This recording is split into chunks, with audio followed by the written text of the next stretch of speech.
Bueno, muchas gracias a todos por venir.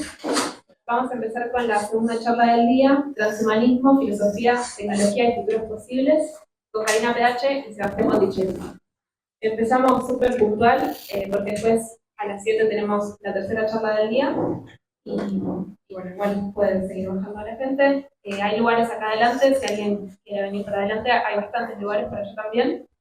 Eh, y bueno, para empezar, pensamos esta charla en el marco de la Feria de Libros de Filosofía, porque en ediciones anteriores sí hubo charlas para hablar del poshumanismo, pero en puntual del transhumanismo todavía no habíamos tenido una charla en sí, y creemos que en este contexto es una oportunidad traer a Karina y Sebastián para abordar este tema.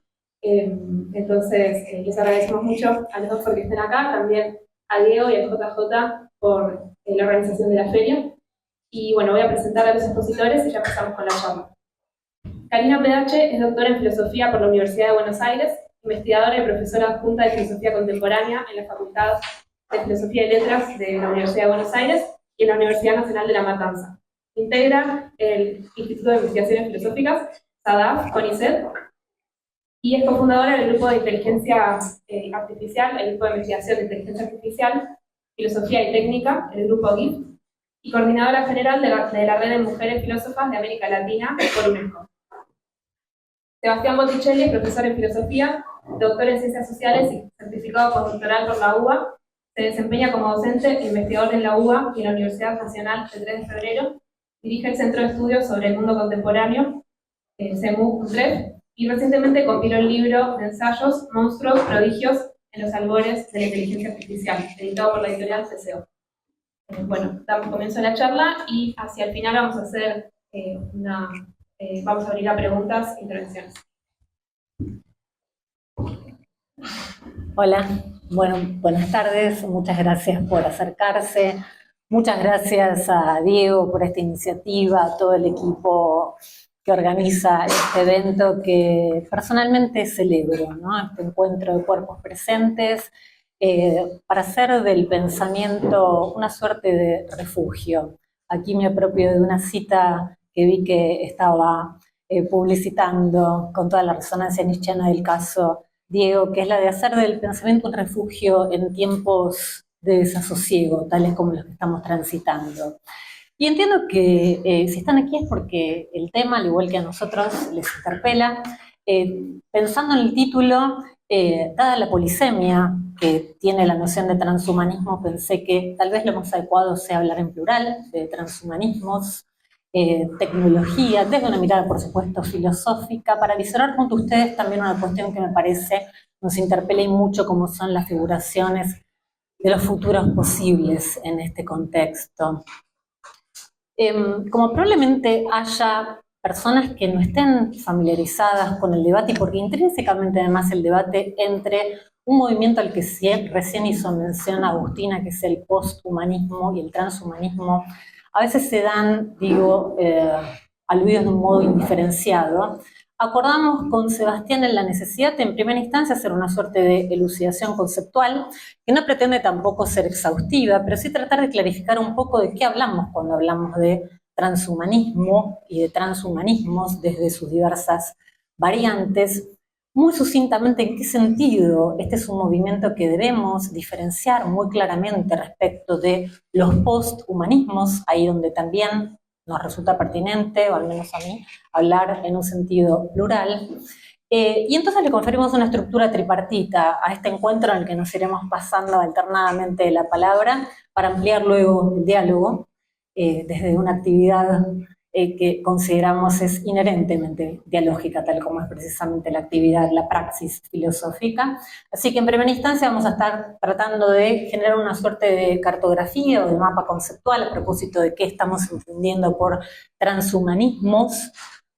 Luego, a partir de esa delimitación, vamos a tratar de extraer algunas implicaciones problemáticas que, bueno, nos suscitan interés especial para finalmente tratar de pergeñar junto a ustedes qué tipo de futuros se dibujan y se desdibujan a la vera de estas delimitaciones conceptuales.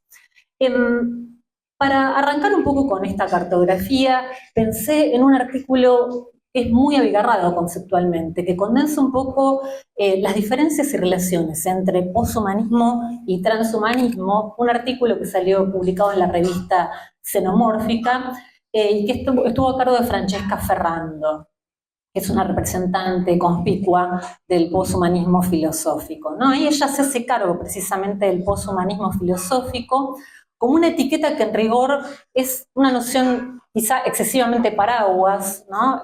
Trata de clarificar que el modo en el que ella está pensando en el posthumanismo es como una filosofía de la mediación, donde es central precisamente el significado de lo humano, concebido ya no en separación, sino en unión, vamos a ver de qué tipo, con lo tecnológico, lo no humano y con ecosistemas, ¿no? Y donde se impone principalmente como desafío una redefinición integral de la noción de lo humano, que como vemos está precisamente presente tras los dos prefijos, ¿no? El del post y el del transhumanismo. El poshumanismo también decía tiene entre sus variantes el filosófico, el crítico, el cultural, y recoge, ya señala ahí, también, en algunos casos, la subsunción de alguna variante del transhumanismo, nuevos materialismos, sobre todo del tipo articulados por los feminismos, antihumanismo, fíjense la amplia variedad que cae debajo de esa etiqueta, como es el poshumanismo, poshumanidades y metahumanidades. Dicho esto, lo que ella allí esboza como una hipótesis de explicación de alguna de las razones de esta confusión, conforme a la cual muchas veces se habla en un sentido indistinto de trans o de posthumanismo, es que surgen, por un lado, esta genealogía, ¿no? Retomando lo que decían las compañeras hace un rato, y confrontando cierto complejo de Adán, siempre se piensa desde otros, y nos parece importante entonces dar cuenta de que surgen hacia fines de la década del 80 y principios del 90, pero vamos a ver dentro de qué entramado, con intereses tanto el post como el transhumanismo en torno a temas similares. Podría, no obstante, situarse antes la referencia más cercana a la actitud actual del transhumanismo a Julian Huxley en el 57, pero, y aquí me interesa empezar a detenerme y refinar el punto. No tienen ni las mismas raíces, ni en rigor tampoco los mismos objetivos, el post y el transhumanismo, en el cual a partir de ahora voy a tratar de empezar a circunscribir las variedades a las que vamos a ceñirnos, ¿no? Son movimientos entonces habitualmente relacionados, pero independientes. El transhumanismo, a partir de una primera tesis que podemos tratar de caracterizar, va a poner en cuestión la concepción de lo humano, no necesariamente por su legado pasado y presente, sino por sus posibilidades evolutivas, biológicas y tecnológicas. Vamos a ver que acá hay un punto de fuga hacia el futuro que parece constitutivo de este ideario, ¿no? Una noción que resulta absolutamente medular para hablar de transhumanismo y que de ningún modo se suscribe desde el posthumanismo hasta donde llega mi conocimiento, es la noción de aumento o mejoramiento humano, como una noción esencial a este planteo transhumanista y que va a encontrar ciertas claves para acceder a este objetivo de mejoramiento en la ciencia y en la tecnología. De hecho, en tecnologías vamos a ver tanto emergentes como altamente especulativas. En lo que es la declaración transhumanista, que si la hay, esa suerte de manifiesto del 98, se lee: prevemos la viabilidad, y toda conexión y vasos comunicantes que encuentren quienes estuvieron con la sesión anterior es muy pertinente, la viabilidad de rediseñar la condición humana por medio de superar el envejecimiento, las limitaciones cognitivas, el sufrimiento indeseable y nuestro confinamiento al planeta Tierra. Esto vamos a ver desde una constelación disciplinar que va desde la medicina regenerativa, pasando por la nanotecnología, buscando la prolongación de la vida a través, por ejemplo, de la transferencia digital de la mente humana, que sería subida a una instancia virtual, e incluso también la previvencia no solo de esto que sería asumido como un software, sino también desde el hardware, a través de proyectos de criogénesis. Sé que todo esto puede resultar un dislate muy delirante para muchas y muchos de ustedes. El punto es tratar de corrernos de la caricatura para asir qué tipo de narrativas, qué tipo de mitología, para retomar parte de lo que se dijo anteriormente, mesiánicas hay detrás de este ideario transhumanista, donde podemos, insisto, deslindar varias corrientes. Muy rápidamente y sin ánimos de pretender ser exhaustiva, podemos identificar el transhumanismo libertario, el democrático, el así llamado extropianismo. Vamos a ver que en principio el liberal apoya, y toda resonancia con recursos vernáculos también es pertinente, el mercado libre como la mayor garantía del derecho humano a ese aumento tecnológico. La variante democrática abogaría, dice Ferrando, por un igual acceso, ¿no? Esta vamos a ver toda una cuestión política, obviamente, y no meramente tecnológica, a esas mejoras tecnológicas. Los principios del expropianismo, con el fundador Max More, tienen que ver con la adhesión a esta suerte de ideario de un progreso perpetuo, de una autotransformación por parte de los seres humanos y un énfasis en conceptos tales como la racionalidad, tal como decía recién, un progreso y un optimismo que van en muy clara sintonía, por lo menos con la siguiente tríada, volviendo sobre esta suerte de linaje que vamos a intentar trazar junto con Sebastián, ¿no? Por un lado, sin duda, me parece, se impone la referencia del Renacimiento italiano, con referentes como Pico de la Mirandola. A su vez, hay resonancias muy claras del empirismo británico, en especial de aquel ligado a la elaboración de utopías del tipo Nueva Atlántida con Francis Bacon y sin duda también el ideario ilustrado del siglo XVIII, donde se nos invita a atrevernos a saber y donde una figura como Condorcet también está ahí gravitando, ¿no? Y todo esto, digamos, por medio de llevar el humanismo racional hacia el límite.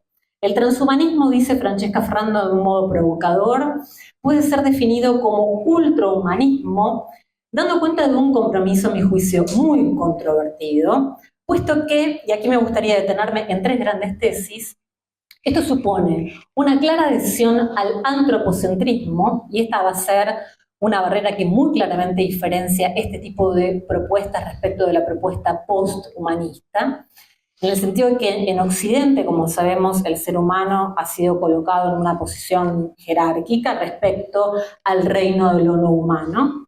En segundo lugar, y muy ligado con lo anterior, una estructura simbólica que está basada en la excepcionalidad humana, ¿no? Representada en la gran cadena del ser, con sus raíces hundidas en Platón, Aristóteles, el Viejo Testamento, ¿no? Como gran estructura jerárquica para toda forma de materia y vida, cuyo origen reside en Dios. Este modelo con matices, por supuesto, que pervivió a lo largo del cristianismo, llegó a la Edad Media, tal como decía, pasa por el Renacimiento y llega hasta la gran crisis humanista del siglo XIX, ¿no? Como para trazar una genealogía muy rápida y muy abigarrada. Y un tercer supuesto, muy vinculado con los dos anteriores, que ha sustentado no solo esta presunta primacía de los seres humanos sobre criaturas no humanas, es que esto se ha informado de modo tal que se hizo del ámbito humano mismo un ámbito atravesado por presunciones sexistas, racistas, clasistas, etnocéntricas, capacitistas, y podría seguir con la lista, ¿no? La idea básica que me interesa recuperar aquí es que conforme este ideario, entonces, no todo ser humano ha sido considerado a través de la historia como tal, muy claramente, ¿no? Hay una concepción entonces inherentemente deshumanizante y un compromiso ahistórico en el que se configura la categoría del humano presentado precisamente qua genérico y qua universal, ¿no? Entonces, para empezar a, procediendo un poco en embudo, que vean hacia dónde me interesa en lo personal apuntar, podríamos reconstruir una suerte de argumento del siguiente tipo, ¿no? Teniendo en cuenta que un gran porcentaje de la población humana todavía se ve obligada a vivir en la mera supervivencia, por no mencionar las zonas del no ser. En la sesión anterior se hizo alusión a la concepción de sujetos de descarte. Si el debate sobre futuros deseables se redujera a una sobreestimación del tipo que está proponiendo el ideario transhumanista bajo la variante a la cual yo voy a ceñirme, de la alianza tecnológica con lo humano en sus consecuencias específicamente técnicas, sin consideración de y en detrimento de dimensiones políticas, no sería más que confinarlo a un movimiento en el que creo deviene, bajo la variante, insisto, a la que voy a ceñirme, clasista y tecnocéntrico, tal como prefiguró en su momento Catherine Hayles, por ejemplo, hacia el 99, ¿no? En el sentido de que se atribuyen características cuasi divinas a la tecnología al definirla como una fuente, y este es un punto importante, una fuente externa, exógena, que garantizaría a la humanidad un lugar en un futuro posbiológico, ¿no? Ahora bien, yo les decía, para evitar incurrir en ciertas caricaturas con las que a veces se presenta el transhumanismo, y donde creo que nos lo debemos tomar muy en serio, por el tipo de modo en el que permea esta retórica en la discusión pública, me gustaría recuperar algo de lo que pensamos con el equipo de investigación al que hizo alusión Agustín hace un ratito, nuestro equipo de investigación GIFT, cuando allá por el 2020 publicamos un artículo que está en inglés, pero para quien así lo desee lo tenemos también disponible en español, lo titulamos Natural Born Transhumans, algo así como naturalmente transhumanos. Ahí habilitamos una noción de transhumanismo que entiendo que ahí donde era plausible, resultaba trivial, y donde no lo era devenía problemático. ¿Qué quiero decir con esto, no? Si renunciamos a ciertas dicotomías modernas, en especial la que está a la base de una concepción cartesiana de la mente, ¿no? Como ustedes saben, hubo un compromiso de René Descartes muy claro con el dualismo mente-cuerpo. Y advertimos que tal como estoy haciendo yo en este instante, que nuestra mente está extendida en estos papeles, ¿no? Más allá de las paredes de nuestro cráneo, que está corporizada, que es inactiva en el sentido de que hay una interacción dinámica entre la gente y su entorno en un sentido amplio, natural e intersubjetivo, y que está situada, esto que por la denominación en inglés se suele denominar el modelo de las 4E, que es una noción postcognitiva de la mente.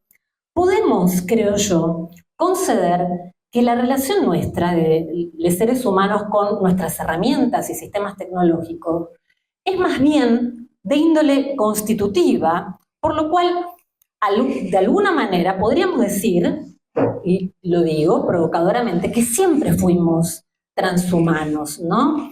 Desde el fuego hasta la inteligencia artificial generativa, ¿no? Pero entonces ahí donde es plausible nos resulta trivial.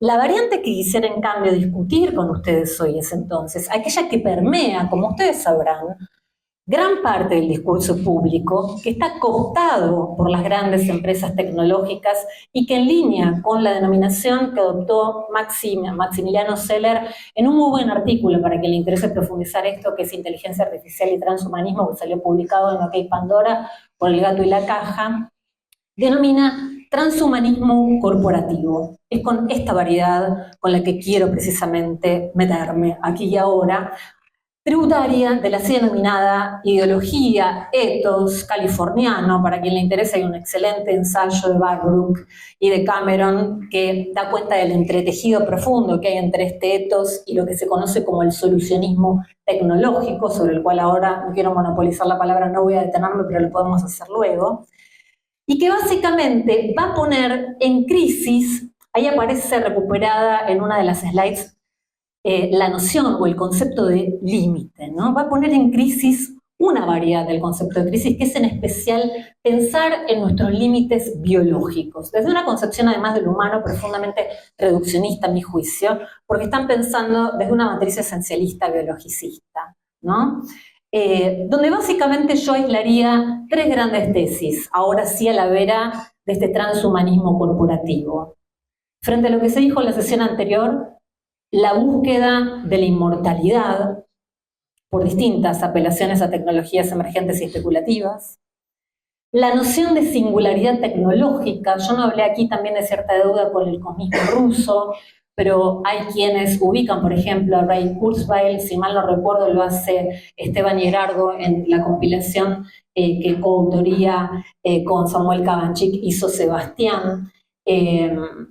No hablé tampoco de la versión aceleracionista de izquierda, ¿no? Que ve precisamente, estoy pensando en quienes consideran la posibilidad de un mundo postcapitalista, tales como Nick Land, Wisniewski, entre otros. Intenté no ser exhaustiva, pero quedémonos con esta búsqueda de la inmortalidad, con la singularidad, entendida como un salto ahora tal que tenga una autonomía de tal naturaleza que pueda precisamente la tecnología lograr cosas que de hecho no podemos ni tan siquiera, se habló antes de la imaginación, tan siquiera imaginar porque estarían por fuera de nuestro control y de nuestra comprensión, ¿no? Y un tercer punto, íntimamente vinculado con los anteriores, es la de la concepción de una humanidad sin mundo, ¿no? Se habló hace un ratito también en la sesión anterior del proyecto, también para muchos disparatado, que lo sería si no fuera porque se están destinando además muchos recursos materiales para ello, de terraformar Marte, ¿no? Más allá entonces de ver si detrás de esta narrativa transhumanista hay algo más que mero marketing, que es una posibilidad que es de cierto simplismo por el ramplón podríamos creer, me gustaría proponerles, extrapolando algunas claves de lectura, de quien aquí traje como compañero de ruta y con quien vamos a hacer un contrapunto, junto con Sebastián, para quienes están un poquito más atrás. Estoy hablando de Michelle Nieva, ¿no? Estamos en la feria de los libros de filosofía, y Michelle ha sido una persona que a mí me resultó muy iluminadora, sobre todo desde su labor ensayística, que la tengo más transitada, la verdad, que su ficción, ¿no? Y en este sentido, para ir al grano, me gustaría proponer en lo que sigue, muy brevemente, y ahora vamos a alternar un poco la palabra con Sebastián,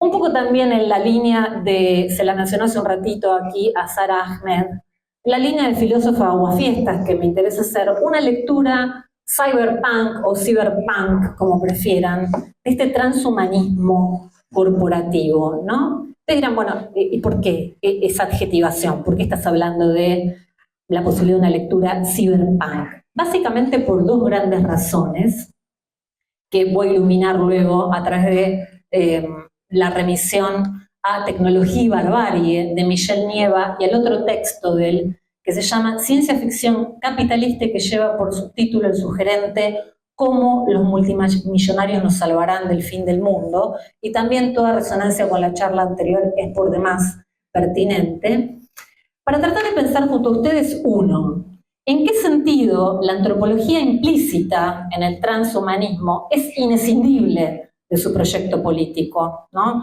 De un modo en el que hay donde nos dicen que los problemas que abordan son meramente técnicos y donde avisoran precisamente a la muerte como un problema técnico. No podemos entender este entramado cabalmente si no damos este paso hacia el tipo de compromiso político que están esgrimiendo, elitista, etnocéntrico, patriarcal, clasista, y cyberpunk fundamentalmente en la misma línea en que Michelle Nieva explora acá, en un ejercicio muy perturbador, contrafáctico, las raíces mismas de la literatura y de la nación argentina, ¿no? Ahí donde precisamente se pensó de un proyecto ilustrado, del que en breve seguramente va a hablarnos también Sebastián, a la tecnología como un instrumento de la civilización, él la piensa en la fricción de entre la civilización y la barbarie.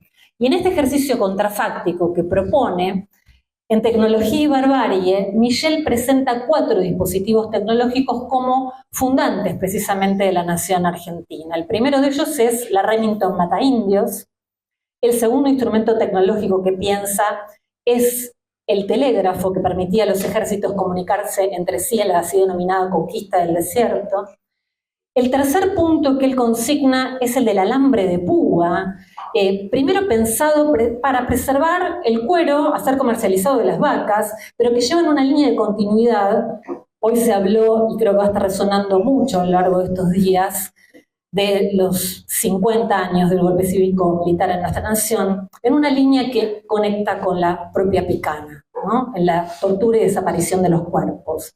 Entonces me parece que hay precisamente una habilitación muy perturbadora que se sigue de extrapolar estas líneas de análisis que propone Michelle Nieva en Tecnología y Barbarie, en clave de precarización y muy paradójicamente a su narrativa y el tipo de retórica y de mitología que pretenden habilitar los transhumanistas corporativos, de degradación de nuestra vida, ¿no?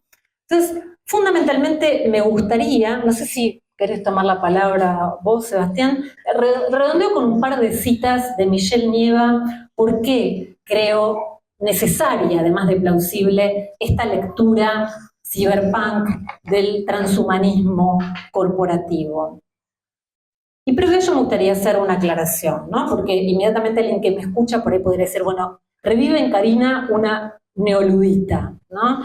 Creo que es importante, además, en el contexto en el que estamos, tan hostil para con el desarrollo tecnológico soberano, dar cuenta de que, desde luego, para poder tener tal tipo de desarrollo, es importante que hagamos una apuesta seria por la innovación tecnológica, y en este sentido me interesa desmarcarme de toda dicotomía entre la tecnofobia y la tecnofilia. Simplemente me parece que la cuestión amerita una cantidad de matices que desde la consideración filosófica podemos hacer y pensar entonces el tipo de futuros que dibujan o desdibujan los transhumanistas corporativos desde precisamente este primer texto que me gustaría compartir con ustedes en la página 14. Aquí retoma esta suerte de categorías claramente sarmientinas, Michelle, y dice, parafraseando ahora a Goya, la tecnología nos permite afirmar que el sueño de la civilización engendra barbarie. Este tema, el progreso tecnológico como degradación de la vida, ¿no? Pensemos en el sueño transhumanista de prolongación indefinida de la vida. Es también el núcleo del género literario llamado cyberpunk.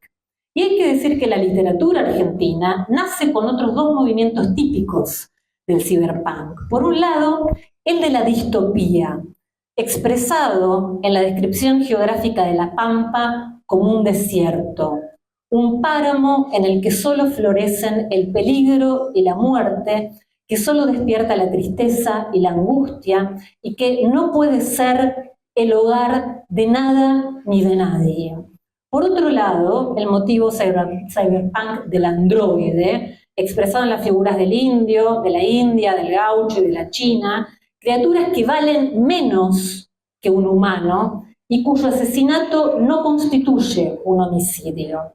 Estos androides nómadas son la alteridad radical que habita el desierto, improductivos en un sentido económico, racialmente diferentes en un sentido científico, abyectos en un sentido estético. Si me permiten entonces hacer esta extrapolación, podríamos entonces dar cuenta del sueño transhumanista como engendrando barbarie desde, uno, la degradación de la vida, ¿no? Entre la paradoja y esa concepción elitista en pos de la inmortalidad. Dos, la distopía de una tierra que no puede ser hogar para nadie, ¿no? Se tiene como plan terraformar Marte y me pregunto ¿para qué? Para replicar el mismo tipo de lógicas extractivistas que van a terminar con este planeta. Tres, contrariamente a lo que se pretende desde ese antropocentrismo acérrimo que defienden, o tal vez precisamente como consecuencia de ello, por no contemplar una noción de subjetividad ampliada, una concepción ampliada incluso de lo humano, la deshumanización, ¿no? Una antropología implícita que es indisoluble en este sentido de su proyecto político. Tenía pensado, pero no sé si, nada, me estoy extendiendo por ahí demasiado, quiero escucharlo también a Sebastián y que ustedes tengan la oportunidad de escucharlo. Simplemente me interesa marcar un punto que en todo caso podemos retomar luego. En este otro libro, en Ciencia Ficción Capitalista, lo que recupera con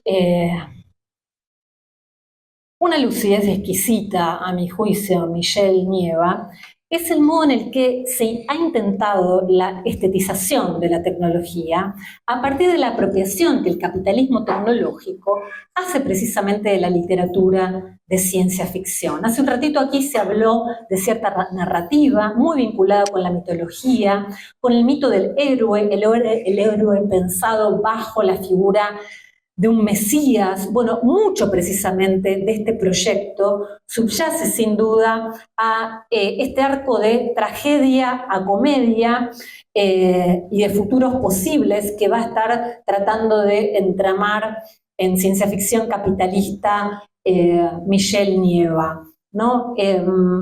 Cabalgando precisamente entre algunas de las cosas que me gustaría compartir con ustedes, y ya le cedo la palabra a Sebastián, que es básicamente la idea entonces de desde dónde figurarnos estos futuros posibles, ¿no? No sé cuál es la impresión de ustedes, pero veníamos charlando con Sebastián y lo hemos compartido también en un curso del que participó Agustina. Me parece que cuando tratamos de hacer el arduo ejercicio de pensar en futuros posibles, incurrimos en alguno de los dos cuernos del siguiente dilema. O bien el cuerno de la nostalgia, ¿no? Del hacer grande de nuevo vaya a saber qué cosa, la retrotopía, la retromanía, o bien el cuerno de la inacción, ¿no? El cuerno de, bueno, estamos condenados al fin del mundo, desertemos. Entre estos dos cuernos, me parece, recoge aquí el guante Michelle y da cuenta de una posibilidad que es la de ensayar de qué modo podríamos encontrar ahora mirando a aquellas comunidades amerindias, aquellas comunidades indígenas que han sufrido ya el fin del mundo, bueno, ¿qué tipo de narrativas han articulado, no? Donde la idea es la de pertenecer en lugar de ser propietarios de la tierra, ¿no? Y allí simplemente como para dar cuenta del modo en el que él piensa este pertenecer, en página 101 recupera parte de esta narrativa como alternativa, me parece a mí, estos cuernos dicotómicos, y dice: el devenir indígena de Copenhague proclama como única alternativa la destrucción definitiva e implica que toda vida humana y no humana goza del mismo derecho a la tierra en una relación que define a los cuerpos, afirma Viveiros de Castro, por pertenecer a la tierra en lugar de ser propietarios de esta. Este entendimiento del vínculo comunitario y cósmico con el territorio, radicalmente opuesto a la propiedad capitalista, también se produce en los Andes centrales de América del Sur, en culturas aymaras, quechuas, con la noción de Pachamama, que es ambiente donde comunidades humanas y no humanas se entrelazan y definen su lugar cósmico. No digo que necesariamente tengamos que pensar en esta como una alternativa posible, pero resuena en mí la necesidad de salirnos del corsé que impone y el tipo de imposibilidad de pasar de la resistencia a la acción, este tipo de dicotomía entre la nostalgia por un lado y la inacción y la deserción por otro. Dicho esto, porque seguro vamos a seguir hablando, quiero cederle la palabra a Sebastián, perdón si me extendí un poco por demás, gracias por la escucha atenta. ¿Qué tal? Muy buenas tardes.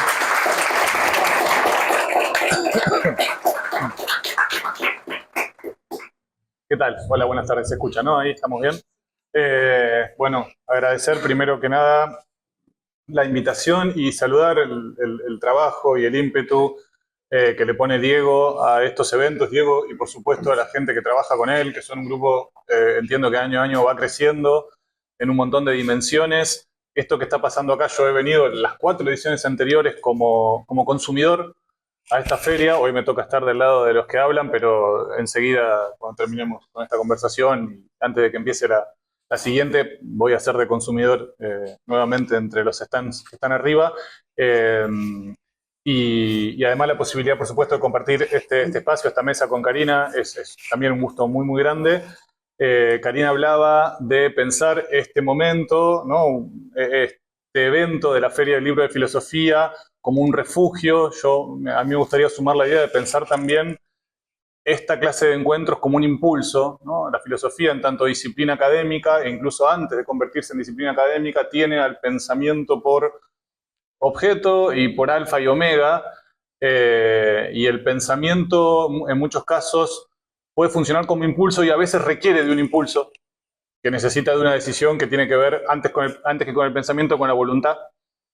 Entonces quizás también este sea, ¿no?, un momento en el cual el pensamiento necesita echar mano de la voluntad y esta clase de eventos una excusa para que voluntades que por ahí están diseminadas empiecen de alguna forma a encontrarse.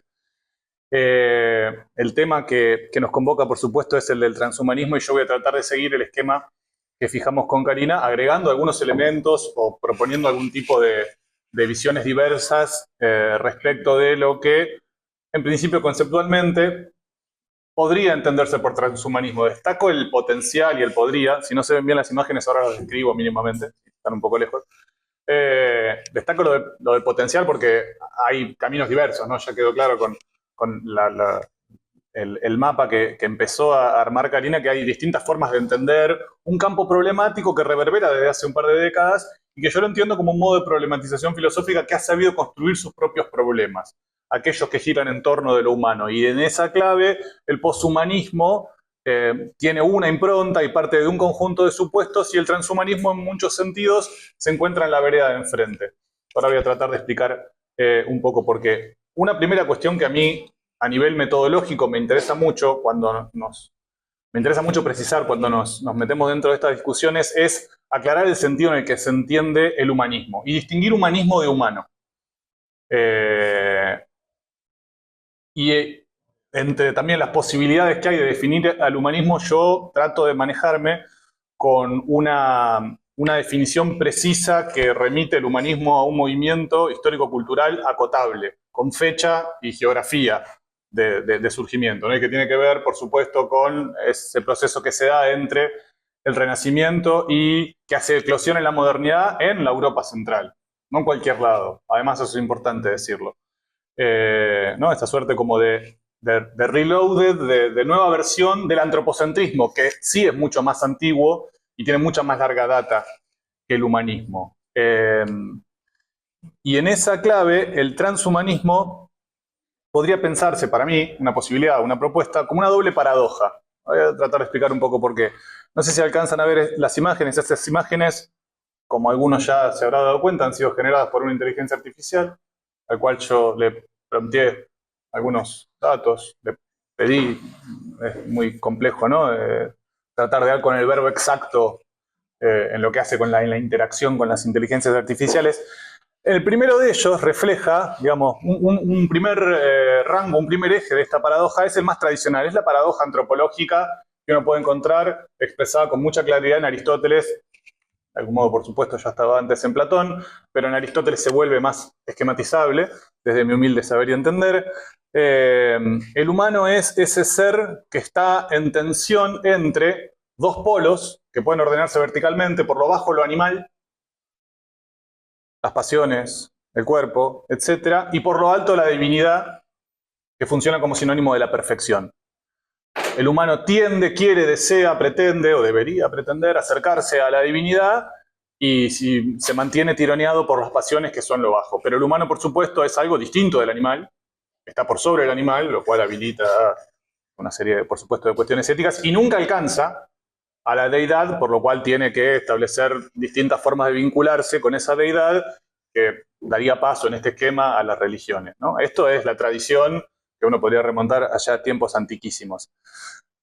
Lo que pareciera ser la novedad, me detengo también en esta cuestión de la novedad, esto lo mencionó Karina también de algún modo, cuando uno se empieza a bucear en esta bibliografía, es habitual encontrar referencias a como apariciones intempestivas, conceptos y tendencias y creencias que bajaron de un plato volador y que no tienen ningún antecedente en ningún punto de la historia del pensamiento. Bueno, cuidado con eso, ¿no? Hay que tener cierto cuidado con eso. Hay un montón de cuestiones que aparecen no grandilocuentes y que son títulos de libros que ya estaban dichas hace mucho tiempo antes. Esto no la desvaloriza desde ya, pero este tema del adanismo hay que tener, ¿no? O manejarse con pie de plomo. Decía, en la segunda de las figuras, si ustedes se fijan, perdón, y por supuesto, sin que yo le diera la instrucción a la inteligencia artificial, cuando yo le dije, toma la figura del hombre de Vitruvio, ¿no? Y exprésala de tal y cual manera, lo que la inteligencia artificial me propuso es un hombre que es varón, presumiblemente europeo, presumiblemente cristiano, blanco, ¿no? Con las características físicas que uno reúne bajo el nombre de blanco. Entonces también marcaba Karina la cuestión de género ahí muy, muy presente en la impronta de la paradoja antropológica tradicional. En la escena de al lado lo que encontramos es un paisaje que de alguna forma parece más ordenado, si me permiten agregar esa narración a la imagen, en donde el hombre sigue elevándose por sobre lo animal, pero ahora la dirección hacia la que se eleva es la del microchip, es la de la computación, es la de la cibernética, es la de la máquina, que le permite, esa forma de la perfección, le permite cosas que la divinidad no. Le permite descansar sabiendo que es una divinidad que él mismo ha creado. Y le permite descansar en esa idea. De alguna forma yo me estoy autogobernando con esta perfección creada y puedo empezar a delegar en ella ciertas capacidades que antes quizás las otras deidades me las devolvían a modo de reclamo.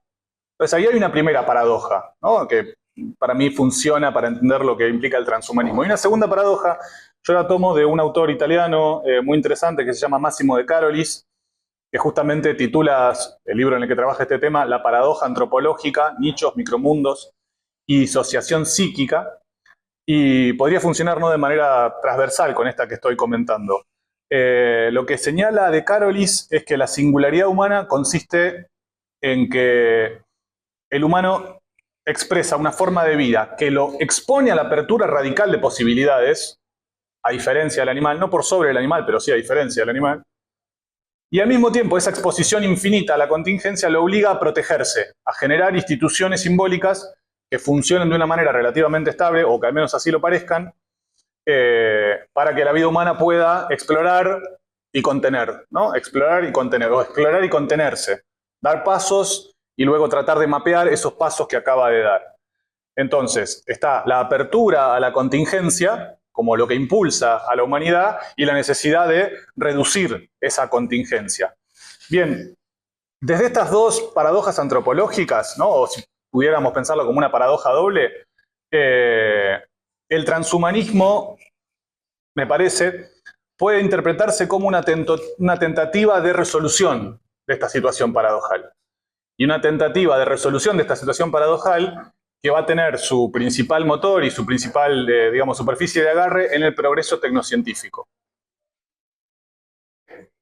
El transhumanismo se presenta a sí mismo como una radicalización de la apertura a la contingencia. Nombraba Karina autores como conferencistas, gurúes, Nick Bostrom, Ray Kurzweil, quizás alguno se lo haya cruzado por algún lado, esta gente, por ejemplo, que habla de la posibilidad de alimentar el cuerpo con pastillas para que ese cuerpo dure, la vida de ese cuerpo, ¿no? Dure todo lo que se pueda, así se alcanza el punto en el cual la tecnología puede migrar la mente de ese cuerpo y luego si el cuerpo fallece no habría problema porque la mente subsistiría en una computadora, etc.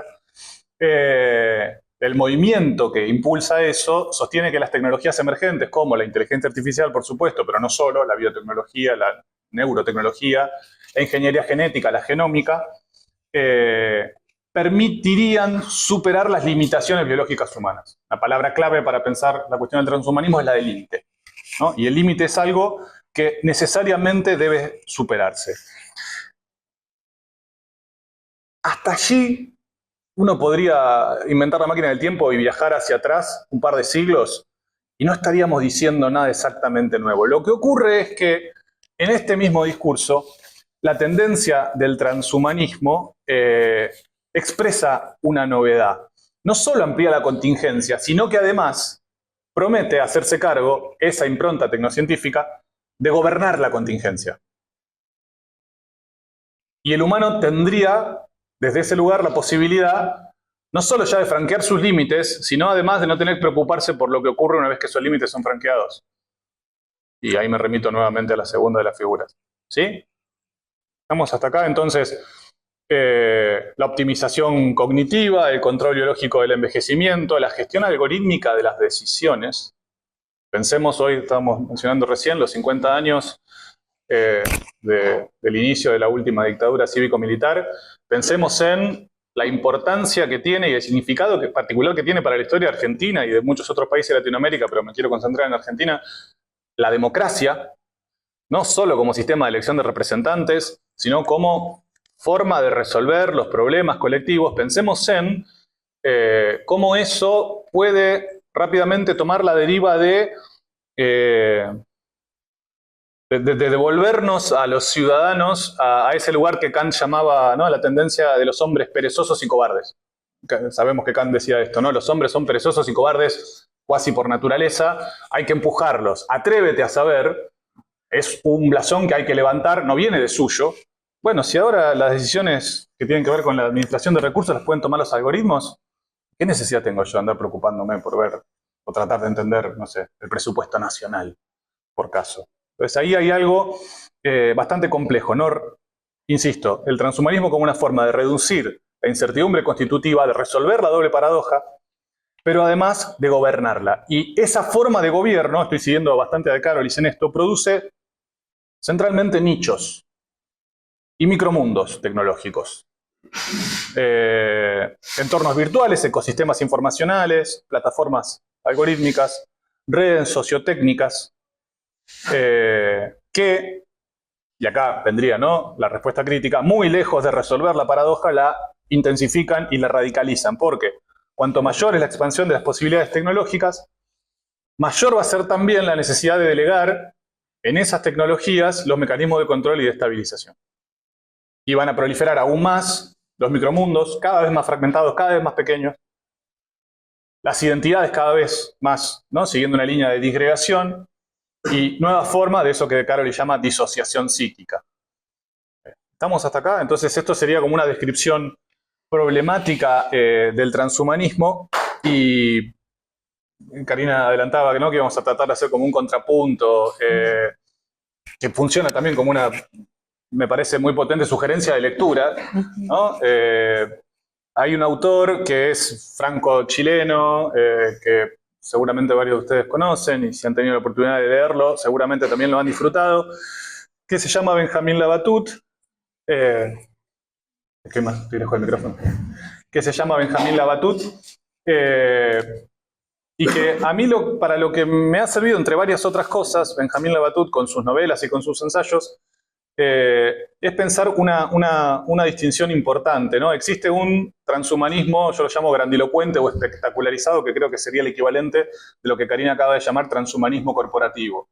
El transhumanismo de los cementerios virtuales, el transhumanismo de estos gurúes y de la posibilidad que invocan o propugnan la posibilidad de migrar la mente a una máquina y otros etcétera, ¿no? Todo como muy sci-fi, todo muy costosísimo, ¿no? Por supuesto, una utilización de recursos impresionante. Pero la impronta del transhumanismo, en línea con lo que decía Karina, ¿no?, puede detectarse en cuestiones mucho más cotidianas, que tienen que ver con el entrecruzamiento entre lo que es propiamente humano y las posibilidades de la tecnociencia. En lo cotidiano, estoy hablando de, ¿no?, los dispositivos tecnológicos, que son estos que son significativos los que tenemos hoy, pero ojo, en esta clave también un cuchillo o una antorcha es un dispositivo tecnológico que modifica la impronta de lo humano. Entonces, nuevamente, decía Karina, siempre fuimos transhumanos en este sentido, ¿no? De si se trata de, ¿no?, habría una humanidad previa a lo tecnológico que se imbrica con lo tecnológico y se transforma. Si esa es la definición de transhumano, siempre fuimos transhumanos, pero sin embargo ¿no?, habría una novedad en este tiempo que nos toca recorrer, y a mí me parece que esa novedad está en las nuevas formas de acumulación y mercantilización que los nuevos dispositivos tecnocientíficos permiten y a los que apuntan. Allí me parece que hay uno de los campos en el que tenemos que meternos a reflexionar con mayor profundidad y a investigar con mayor profundidad. Esas formas de acumulación y mercantilización están impulsadas por la idea del progreso, que no es nueva. Entonces, ¿no?, lo nuevo y lo viejo en una combinación que depende de dónde la miremos puede llegar a dar lugar a un retrato bastante siniestro. Voy a terminar esta parte de la locución y le devuelvo la palabra a Karina con una cita de Labatut, así como hizo ella, ¿no?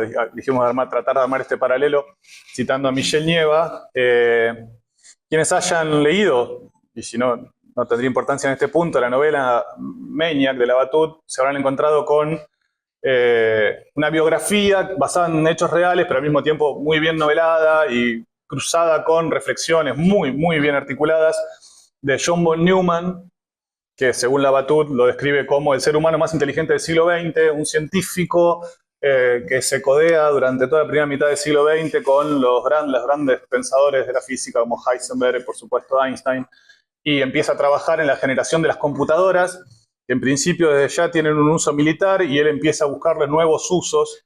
Hay una cuestión ahí bastante humanizante de estas figuras, ¿no? que en algún momento quedan de alguna forma como subidas a un pedestal. Bueno, Labatut nos cuenta las miserias también de estos tipos, de estas mentes brillantes, y en algún momento de la novela, que a mí me resultó sumamente significativo, Labatut le asigna a este personaje un discurso, una carta que escribe, que sería lo siguiente. Esto lo escribe Labatut, lo pone en boca del personaje, pero yo lo voy a leer porque me parece que son palabras que tienen una fuerza muy especial. Dice así: en los años que quedan entre hoy y el comienzo del próximo siglo, estamos a mitad del siglo XX, la catástrofe global seguramente superará todos los patrones anteriores. ¿Cuándo y dónde llegará a su fin y a qué estado de cosas dará lugar es algo que nadie puede saber? Es un consuelo muy pequeño pensar que los intereses de la humanidad pueden cambiar algún día. La curiosidad de esta época sobre la ciencia puede cesar y es posible que la mente humana se ocupe de cosas completamente diferentes. La tecnología, después de todo, es una excreción humana y no debe ser vista como algo ajeno, como un otro. Es una parte de nosotros. La tela es parte de la araña.